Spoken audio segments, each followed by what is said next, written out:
Bismillahirrahmanirrahim. Assalamualaikum warahmatullahi wabarakatuh. Alhamdulillahi rabbil alamin. Wassalatu wassalamu ala ashrafil mursalin wa ala alihi wa sahbihi ajma'in. Wa ashhadu an la ilaha illallah wahdahu la syarikalah. Wa ashhadu anna Muhammadan abduhu wa rasuluh. Sallallahu alaihi wa ala alihi wa sahbihi wa sallama tasliman katsira. Thumma amma ba'd. Kita akan membaca hadis dari Amr bin Syarid. Amr ibn Syarid.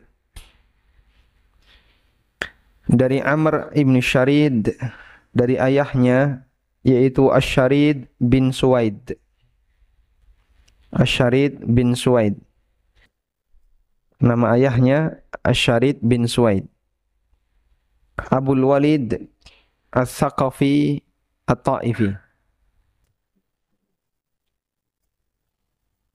Dari Amr bin Syarid, dari ayahnya radhiyallahu anhu, beliau mengatakan Rasulullah sallallahu alaihi wasallam bersabda, "Layyul wajidi yuhillu 'irdahu wa 'uqubatah." Penundaan utang yang dilakukan oleh orang yang mampu menghalalkan kehormatannya dan hukuman baginya. Menghalalkan kehormatannya dan hukuman baginya. Hadisnya diriwayatkan oleh Abu Dawud, An-Nasa'i, dan Bukhari secara mu'allaq, dan disahihkan oleh Ibnu Hibban. Diriwayatkan oleh Bukhari secara mu'allaq berarti dibawakan oleh penulis tanpa menyebutkan sanad, sehingga langsung dari Amr ibn Syarid, dari ayahnya Rasulullah sallallahu alaihi wasallam bersabda. Dan hadis ini statusnya hadis yang sahih karena meskipun diriwayatkan oleh Bukhari tanpa menyebutkan sanad, namun dia mausul dan berada di tempat yang lain. Layyul wajidi yuhillu 'irdahu wa 'uqubatah. Rasulullah sallallahu alaihi wasallam bersabda, layyul wajid. Apa yang dimaksud dengan kata layyu? Layyu adalah bentuk masdar dari kata lawa yalwi layyan, yang artinya at-taswif wal matl bi ta'khiril ada, menunda-nunda pelunasan utang bila uzrin, tanpa uzur. Bahasa kita layyu artinya ngeles. Dia selalu beralasan dalam rangka untuk menghindari kewajiban tanpa uzur. Al-wajid Al-wajid maknanya adalah al-ghaniyul qadir 'alal wafa. Orang yang mampu untuk membayar utang. Yuhillu 'irdahu, maka menghalalkan kehormatannya. Yang dimaksud kehormatannya adalah yubihu lidainihi ayyasifa bikaunihi zaliman wa annahu mumatil. Orang yang memberi utang boleh untuk menyebut orang ini sebagai orang zalim atau menyebut orang ini sebagai mumatil, orang yang suka menunda-nunda pembayaran. Wa uqubata, dan menghalalkan hukumannya. Dan yang dimaksud menghalalkan hukumannya di sini adalah al-habsu. Dia boleh dipenjara. Au ta'dibuhu hasaba ra'yil hakim, atau dikasih hukuman yang lain sesuai yang dipahami atau sesuai dengan ijtihadnya hakim, ijtihadnya qadhi. Ini makna secara bahasa dari hadis yang kita baca. Sehingga kalau kita terjemahkan secara bebas, layul wajidi, penundaan pelunasan utang oleh orang yang mampu melunasinya, yuhillu irdahu wa uqubata, menghalalkan kehormatan orang ini dengan boleh dia disebut sebagai orang yang dolim atau orang yang menunda pembayaran utang, wa uqubata, dan halal untuk dilaporkan ke qadhi agar mendapatkan hukuman sesuai yang diputuskan oleh hakim.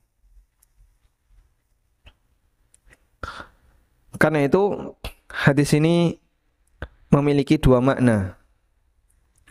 Yang pertama makna mantuk, yang kedua makna mafhum. Dalam sebuah kalimat itu ada makna mantuk, mantukun, mim, nun, ta, wawu, qaf, mantuk. Dan ada makna mafhum, mim, fa, ha, wawu, mim. Apa itu makna mantuk?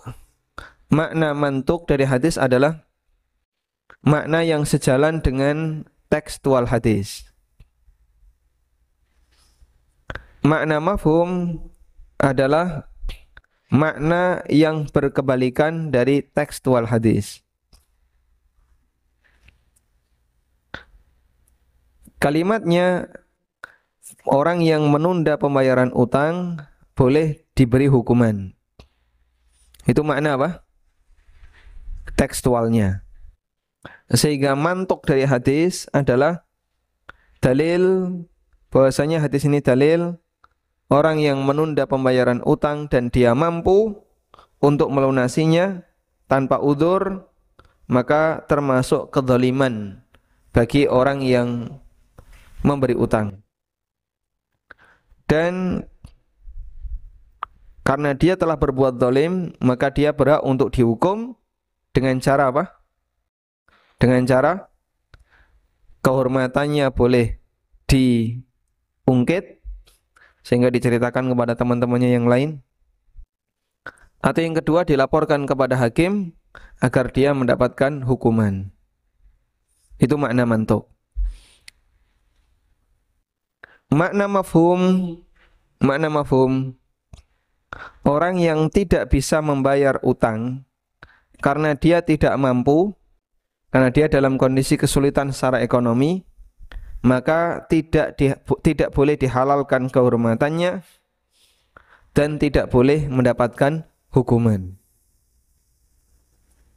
Namun yang wajib adalah diberi waktu tunda sampai dia berkemampuan untuk membayar. Saya ulang, makna mantuknya tadi apa? Mana mantuknya?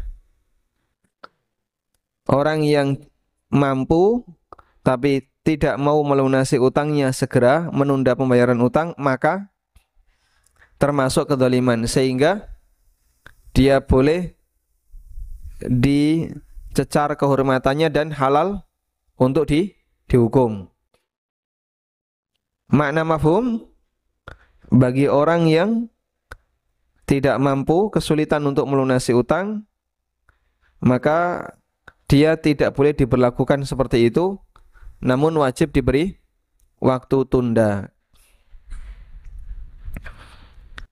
Dan makna mafhum ini diajarkan oleh Allah di surat Al-Baqarah ayat 280. Diajarkan oleh Allah di surat Al-Baqarah ayat 180. Fa in kana dzu usratin fanadhiratun ila maisarah wa an tasaddaqu khairal lakum in kuntum ta'lamun. Kalau orang yang berutang itu memiliki kesulitan, maka wajib ditunda sampai memudahkan bagi dia untuk membayar utang, dan kalau itu disedekahkan itu lebih baik bagi kamu, laukanu ya'lamun, kalau mereka mengetahui. Baik. Kemudian berdasarkan boleh ditulis ya. Berdasarkan makna mantuk dari hadis ini, makna mantuk tadi apa? Orang yang mampu dan tidak mau segera bayar utang tanpa uzur. Berdasarkan hadis ini, sebagian ulama Malikiyah mengatakan boleh diadakan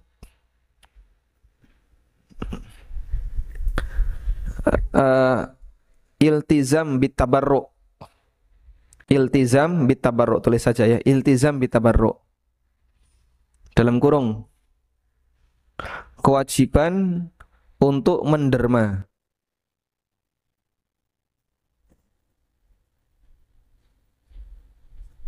Bagi orang yang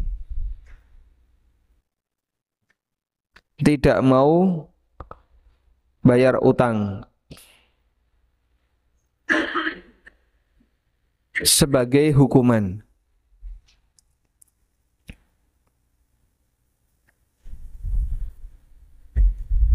Tidak mau bayar utang sebagai hukuman. Dengan syarat satu, orangnya mampu bayar. Yang kedua, dia sengaja menunda pembayaran. Yang ketiga,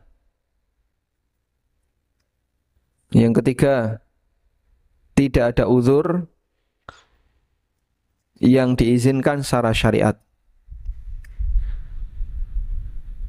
Yang keempat, akadnya utang piutang dan bukan riba. Akadnya utang piutang dan bukan riba. Ada berapa syarat? 45? 4 ya. Satu, orangnya mampu bayar. Yang kedua, yang ketiga, yang keempat. Baik, ini yang diistilahkan dalam lembaga keuangan syariah dengan sebutan at-ta'wid. Ini yang diistilahkan dalam lembaga keuangan syariah dengan sebutan at-ta'wid. At-ta'wid tulisannya alif lam ta ain waw ya dod, saudaranya sod. Alif lam ta waw ya dod, at-ta'wid. Dan keberadaan at-ta'wid ini juga diatur dalam juklak ma'ayir syar'iyah yang diterbitkan oleh AAOIV ya, AAOIV, Lembaga Pengawas Perbankan Syariah Internasional yang berpusat di Bahrain. Tapi ketika sampai di Indonesia, penerjemahannya berbeda. Bank Syariah Indonesia termasuk beberapa BMT kecuali UNY ya. UNY atau UMY? UMY. Jadi at-ta'wid ini dibagi jadi dua.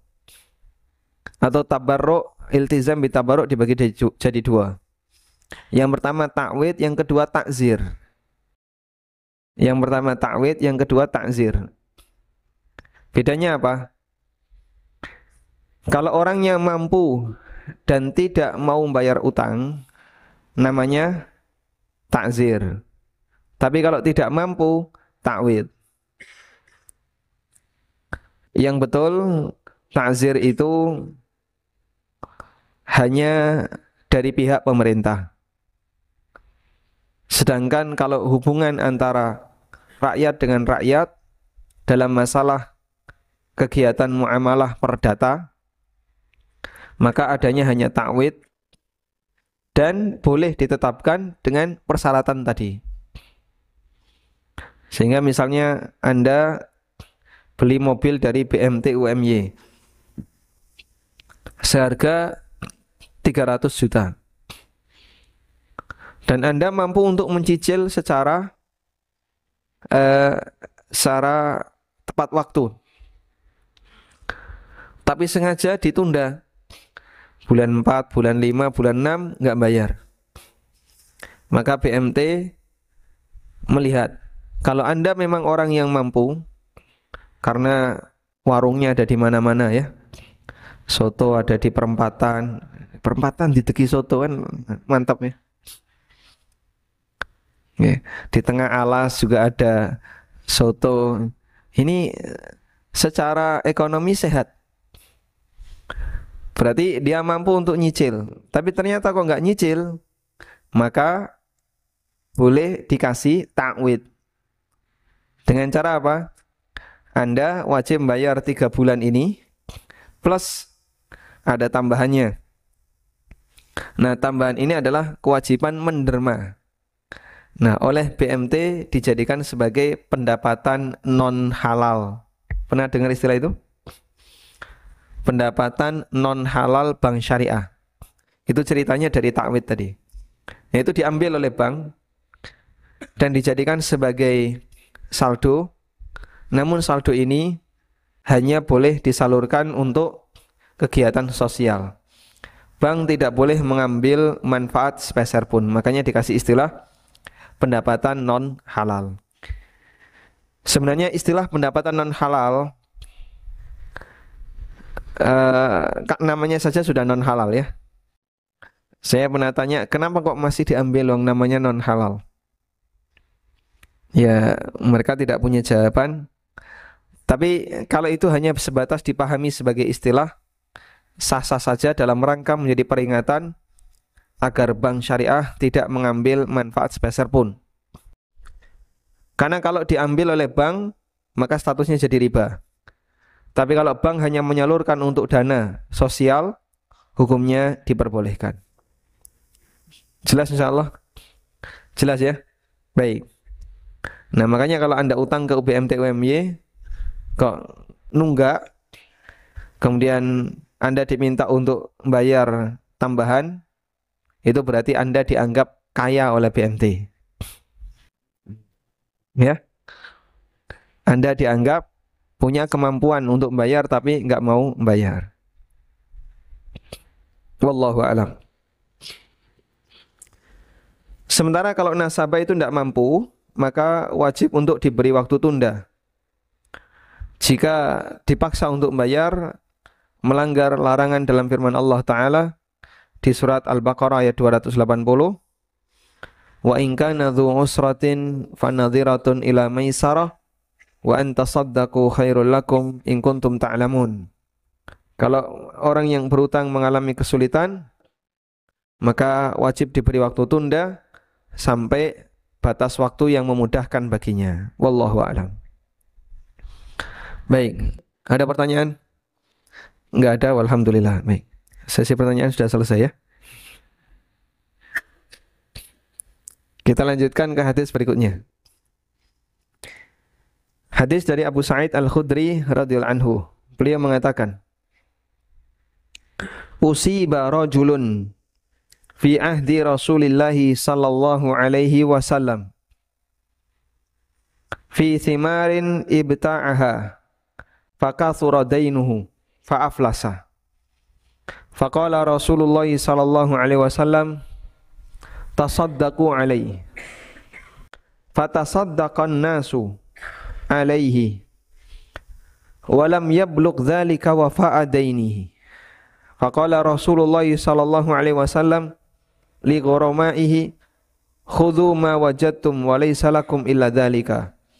Rawahu Muslimun. Abu Sa'id Al-Khudri radhiyallahu anhu bercerita, ada seseorang yang pernah mengalami kecelakaan. Kecelakaan dari sisi ekonomi, bukan kecelakaan fisik. Orang mengalami kecelakaan di zaman Rasulullah sallallahu alaihi wasallam. Fi thimarin ibta'aha, Karena dia kulaan buah, lalu buah itu ternyata rusak. Fakathura dainuhu, akhirnya utangnya bengkak. Fa'aflasa, dan dia menjadi orang yang bangkrut, pailit. Jadi dia mengumpulkan modal dari teman-temannya dengan akad utang, lalu dipakai kulaan buah. Entah kurma, entah anggur, wallahu alam, yang jelas kulak buah. Setelah dia kulak buah, ternyata buah itu mengalami kecelakaan, busuk dia. Banyak yang rusak, akhirnya tidak laku dijual. Fa'aflasa, orang ini pun terjerat banyak utang sampai dia bangkrut. Dan dalam sebuah riwayat, orang yang dimaksud adalah Mu'adz bin Jabal radhiyallahu anhu. Sehingga seorang yang soleh ketika berbisnis, ketika berdagang, mungkinkah mengalami kerugian? Sangat mungkin. Meskipun itu dilakukan secara koridor syariah, Mu'adz gak mungkin mengambil yang haram. Faqala Rasulullah sallallahu alaihi wasallam, kemudian Rasulullah sallallahu alaihi wasallam bersabda, tasaddaqu alaihi, sedekahi orang ini. Fatasaddaqan nasu alaihi, akhirnya banyak orang yang rame-rame sedekah.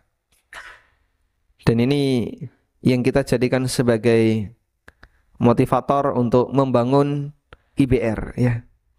Mengumpulkan donasi dari masyarakat untuk membantu kaum muslimin yang membutuhkan bantuan untuk melunasi utang. Si A, si B punya utang. Kalau dihitung dari kekayaan, kayaknya dia nggak mampu. Maka orang seperti ini, dia dianjurkan untuk disedekahi. Siapa yang mensedekahi? Umat Islam, kita motivasi, mari kita sedekah untuk membantu orang seperti ini. Walam yablugh dzalika wafa'adaini. Namun ternyata tidak mencukupi untuk melunasi utangnya. Wallahu alam jumlahnya berapa? Dalam hadis ini Abu Sa'id tidak menceritakan detailnya. Faqala Rasulullah sallallahu alaihi wasallam li ghuramaihi. Akhirnya Rasulullah sallallahu alaihi wasallam mengumpulkan seluruh orang yang punya utang kepadanya. Siapa yang punya utang? Atau yang punya piutang dari orang ini? Bank 1, bank 2, bank 3, bank 4. Dikumpulkan semuanya. Kemudian Nabi SAW perintahkan, khudhu ma wajadtum wa laysa lakum illa dzalik. Silahkan kalian ambil yang kalian jumpai dan kalian tidak boleh lebih dari itu. Kalian tidak punya hak selain itu. Akhirnya ada yang mengambil sekian, ada yang mengambil sekian, ada yang mengambil sekian. Dia dibagi sesuai porsi. Nah, sehingga hadis ini dalil anjuran untuk membantu orang yang punya utang dan menolong mereka dengan sedekah. Karena utang termasuk kewajiban seorang muslim yang harus dia bebaskan. Dan siapa yang membantu seorang muslim untuk melunasi utangnya, berarti sama dengan membantu dia untuk menunaikan kewajibannya. Atau membantu dia untuk terhindar dari dosa karena ada hak orang lain yang nyangkut kepadanya. Dan boleh juga memberikan zakat kepada orang yang terlilit utang. Idza kana ajizan an wafa'i dainihi, kalau dia enggak mampu untuk melunasi utangnya. Berdasarkan firman Allah Ta'ala, salah satu di antara penerima zakat adalah al-gharimin, yaitu orang-orang yang punya utang yang enggak mampu untuk melunasi. Dan Nabi SAW juga bersabda, tasaddaqu alaih, berikan sedekah kepada orang ini, dan zakat termasuk sedekah. Dan ini yang kita jadikan sebagai salah satu program di IBR, yaitu membantu orang-orang yang punya utang untuk dilunasi utangnya dengan dana zakat yang sudah tertampung di IBR. Kemudian pembahasan yang lain. Hadis ini dalil bahwa orang yang punya utang yang sudah bangkrut, maka dia wajib menyerahkan seluruh harta yang dia punya kepada orang yang memberi utang.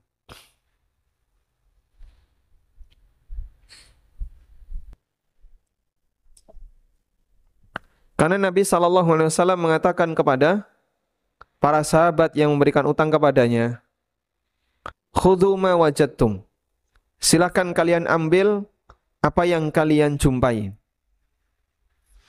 Berarti orang ini sudah membuka semua yang ada, yang dia miliki ada di hadapannya.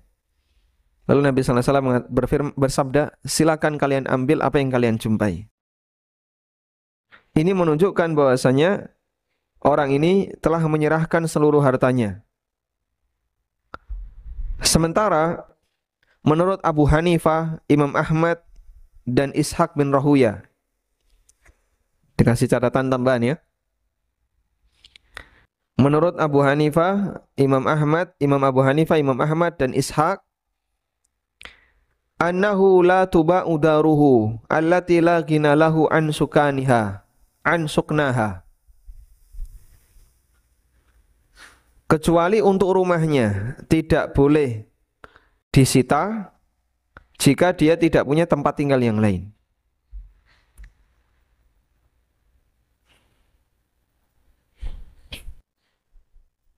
Termasuk diantaranya adalah pakaian yang dia gunakan dan sisa makanan yang dia miliki. Tidak boleh turut disita. Selain itu boleh turut disita.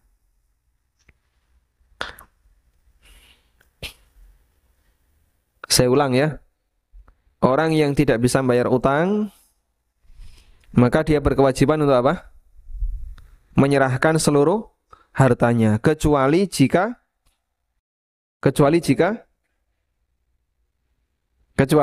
untuk rumahnya, pakaian yang melekat pada dirinya, dan sisa makanan. Menurut siapa ini? Abu Hanifah, Imam Ahmad, Ishaq bin Rahuya.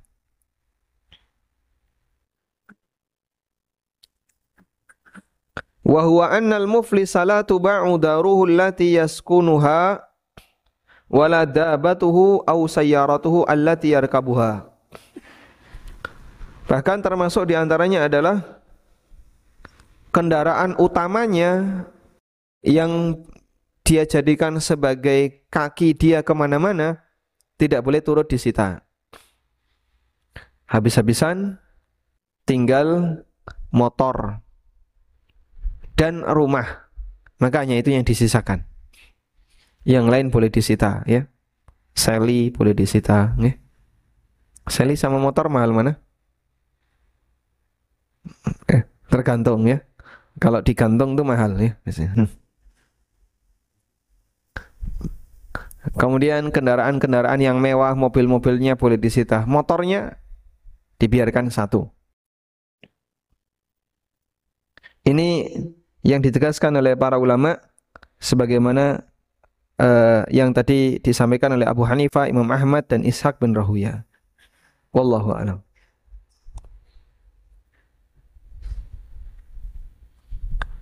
Kemudian hadis ini juga dalil bahwa orang yang muflis, yang tidak bisa bayar utang karena bangkrut, maka tidak boleh menghalalkan kehormatannya.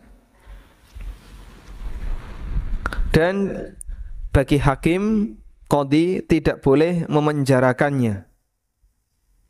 Karena Nabi SAW mengatakan, walaysa lakum illa dzalik. Kalian tidak punya hak apapun selain itu. Maka hartanya ditambahkan, hanya ini yang saya punya. Nabi SAW mengizinkan, silakan ambil yang kalian lihat. Lebih dari itu tidak boleh. Berarti kalau ada yang merasa masih sangat kurang, oh saya kemarin ngasih utang ke dia 100 juta, Ini baru dibayar 10 juta. Baik, kamu saya penjarakan. Maka hukumnya tidak boleh. Kenapa? Dia sudah nggak punya apa-apa lagi. Kecuali kalau dia menyimpan. Wa hadza madhabul jumhur, dan ini adalah pendapat jumhur ulama. Sehingga tidak boleh ada tambahan hukuman setelah diambil sebagian harta yang dimiliki oleh orang ini. Wallahu alam.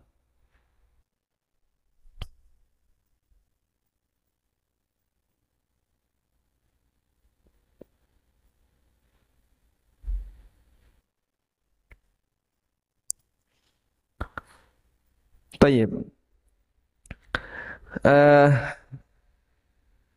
Istadalla, kemudian pelajaran yang berikutnya.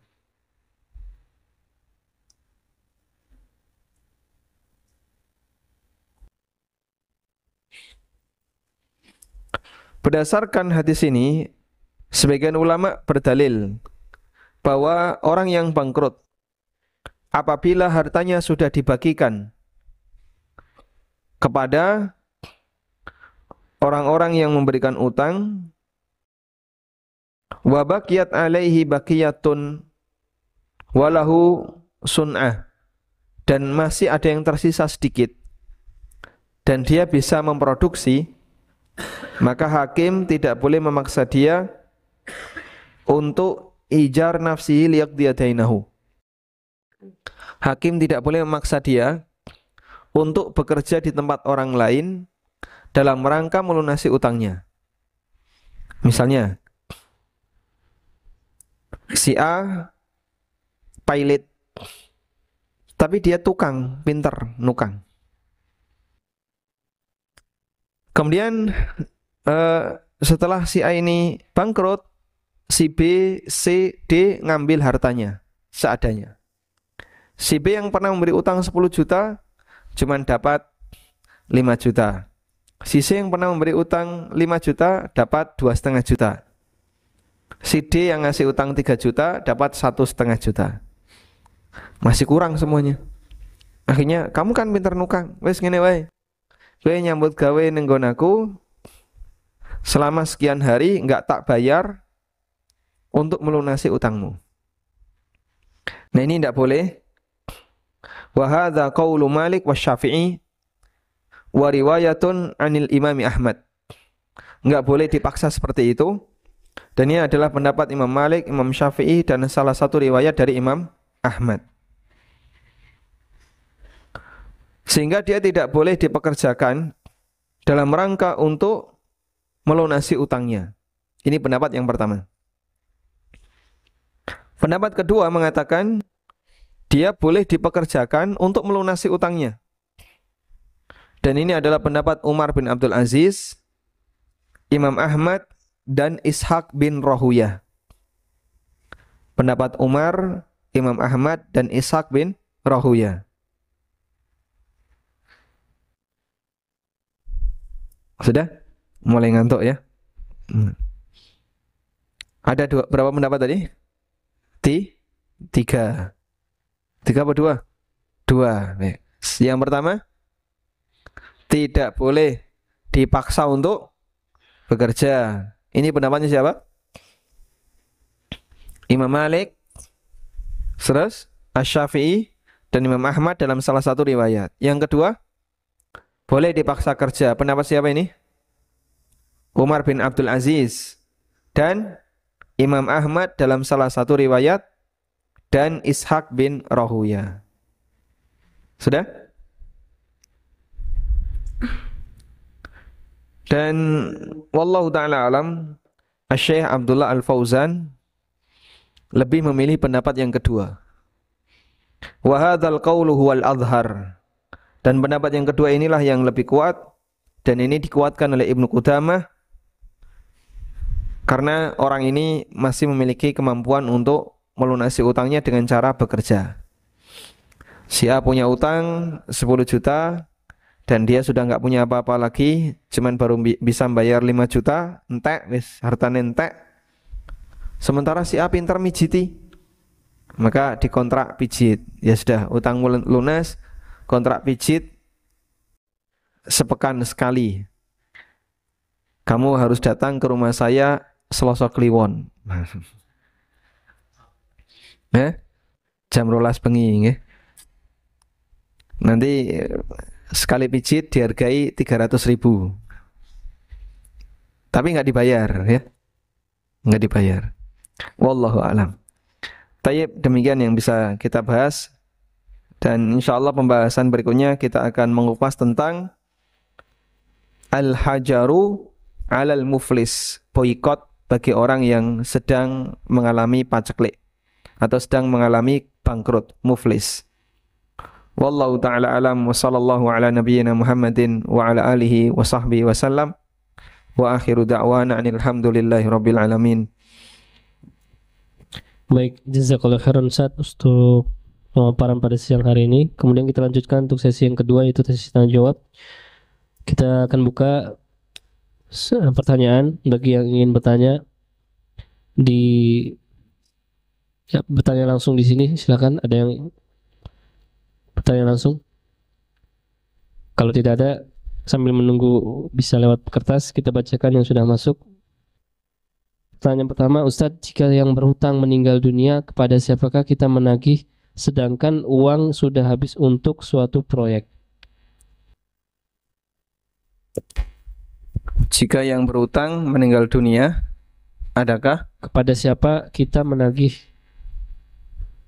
hutangnya sedangkan uangnya sudah habis untuk suatu proyek? Ditagih ahli warisnya. Jika ahli warisnya nggak mau melunasi, ya berarti nanti penyelesaiannya ketika di hari kiamat. Dan anak yang sayang kepada orang tuanya, dia akan tanggung jawab. Jangan sampai orang tuanya mati meninggalkan hutang. Wallahu a'lam. Baik Ustaz, jazakallahu khairan atas jawabannya. Kemudian kita angkat pertanyaan dari pendengar radio. Ada pendengar radio Muslim, pertanyaannya, Ustaz, apakah ada batasan dianggap sudah mampu untuk membayar hutang? Batasan dianggap mampu bayar utang, dia punya harta selain rumah, kemudian motor satu ya, pakaian yang dia gunakan, dan sisa makanan. Sisa makanan itu berarti berapa? Ditinggali beras kilo misalnya, sama ndok siji, puyuh, tambah cilik ya. Sudah? Nah, lebih dari itu kok masih ada harta, perabotan, kemudian apa lagi? Ya seisi rumah. Dia boleh diambil, dijadikan sebagai pelunasan utang. Nah, kalau tinggal itu saja, maka tidak boleh untuk, atau dia masuk dalam kategori muflis, orang yang pailit, yang tidak punya harta untuk melunasi utang. Wallahu a'lam. Baik Ustaz, jazakallahu khairan atas jawabannya. Kemudian kita bacakan pertanyaan dari pendengar Radio Bas FM di Salatiga. Assalamualaikum Ustaz. Apabila orang yang punya hutang itu dilaporkan lalu mendapatkan hukuman, apakah hutangnya gugur atau hutangnya tetap harus dibayar? Syukran Ustaz. Waalaikumsalam warahmatullah. Wallahu a'lam, kalau sudah dilaporkan apakah utangnya gugur? Saya perlu belajar lagi untuk ini ya. Nanti jawabannya insya Allah di pertemuan berikutnya. Baik, jazakallahu khairan Ustaz. Kemudian kita lanjutkan pertanyaan dari pendengar Radio Muslim. Assalamualaikum Ustaz. Saya lulusan SMK dan sudah bekerja, namun saya masih mempunyai hutang SPP SMK yang belum dibayar. Pertanyaannya, apakah SPP itu kewajiban orang tua? Bagaimanakah jika orang tua belum mampu membayarnya? Apakah kemudian menjadi tanggungan si anak yang sudah bekerja? Pada asalnya kalau Anda sudah balik, itu tanggungan Anda pribadi. Karena itu SPP ini harus dilunasi dari Anda. Jika Anda nggak mampu, boleh minta bantuan orang tua. Ya. Intinya pokoknya hak sekolah jangan sampai ada yang tertinggal dan belum Anda bayarkan. Nah, baik Ustaz, jazakallahu khairan atas jawabannya. Kemudian kita angkat kembali pertanyaan dari pendengar radio lainnya. Assalamualaikum Ustaz. Waalaikumsalam warahmatullahi. Bagaimanakah batasan seseorang boleh mengajukan diri sebagai penerima zakat atau bantuan ketika memiliki hutang yang sudah lama dan sudah berusaha maksimal bertahun-tahun? Dan manakah yang lebih utama, apakah mengajukan diri sebagai penerima zakat atau bersabar melunasi hutang sedikit demi sedikit semampunya? Jazakumullah khairan. Jika dia merasa nggak mampu lagi untuk membayar utang, melihat utang yang demikian banyak, kemudian pendapatan dia juga tidak banyak, dan itu pun hanya cukup untuk memenuhi kebutuhan keluarga, bahkan kadang masih kurang, dia berhak untuk meminta zakat untuk melunasi utangnya. Tapi kalau dia punya harapan, nanti saya baru saja wawancara di Pertamina untuk posisi manajer produksi, misalnya ya, dan kelihatannya peluang besar diterima. Ya berarti Anda tunggu dulu, apakah harapan itu nanti terkabul ataukah itu hanya waktu mimpi saja. Kalau tidak ada harapan itu, tidak ada harapan untuk bisa melunasi dengan melihat kondisi latar belakang pekerjaan, Anda diperbolehkan untuk minta zakat. Wallahu alam. Baik, Ustaz. Jazakallahu khairan atas jawabannya. Kemudian ada pertanyaan di luar tema berkaitan tentang penggunaan hukum GoPay, Ustaz. Apakah terlarang jika ada diskon untuk pembelian makanan atau diskon untuk ojek online, Ustaz? Kemudian hukum bekerja sebagai data analis di perusahaan transaksi online, semisal Gojek dan Grab. Demikian, Ustaz. Tentang GoPay ini sudah masalah yang sudah terlalu sering kita bahas ya. Dan kesimpulannya adalah untuk saat ini para ustadz-ustadz kibar, meskipun ada khilaf di antara para asatidzah di Indonesia, tapi para doktor, Dr. Arifin, Dr. Irwandi, mereka mengatakan bahasanya GoPay itu akadnya utang, sehingga diskonnya hukumnya riba. Meskipun ada pendapat yang lain yang mengatakan bukan utang, cuman kita sarankan hati-hati kalau nabrak gunung, ya.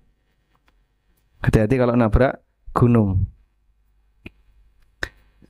Sehingga sekiranya Anda melihat bahasanya pendapat yang mengatakan diskon di GoPay itu adalah riba dan itu lebih mendekati, maka Anda tinggalkan. Selanjutnya, bagaimana kalau kita bekerja di sana menjadi data analis untuk penggunaan GoPay atau untuk apa tadi, mata uang elektronik ya. Saya tidak tahu detailnya seperti apa, tugasnya kayak gimana, kemudian nanti adakah hubungan antara tugas ini dengan posisi riba.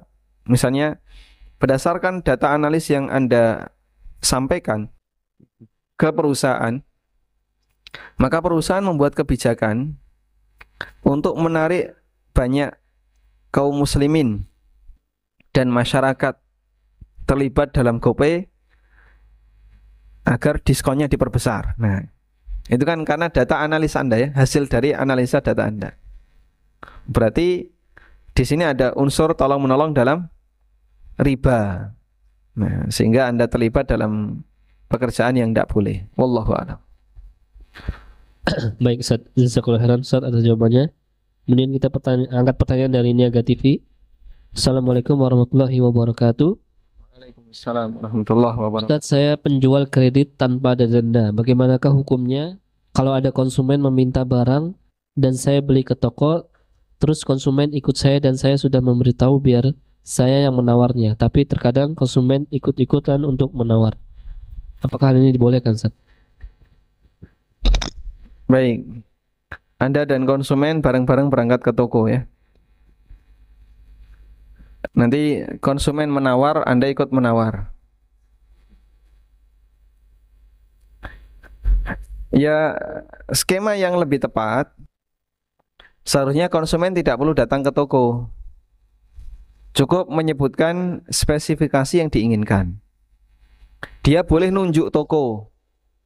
Mas, saya mau beli, tapi barangnya harus dari toko A. Ada banyak toko elektronik kan di tempat kita. Harus di toko A. Toko A yang beralamatkan di Jalan Magelang. Karena barangnya ada di situ, jangan di tempat yang lain. Baik, speknya yang kayak gimana? Yang seperti ini. Silahkan. Nah, kemudian nanti BMT atau karena Anda perorangan, Anda datang sendiri ke toko tadi, membeli barang yang diinginkan oleh konsumen. Setelah dapat, bawa pulang. Nah, yang pesan tadi dipanggil lagi.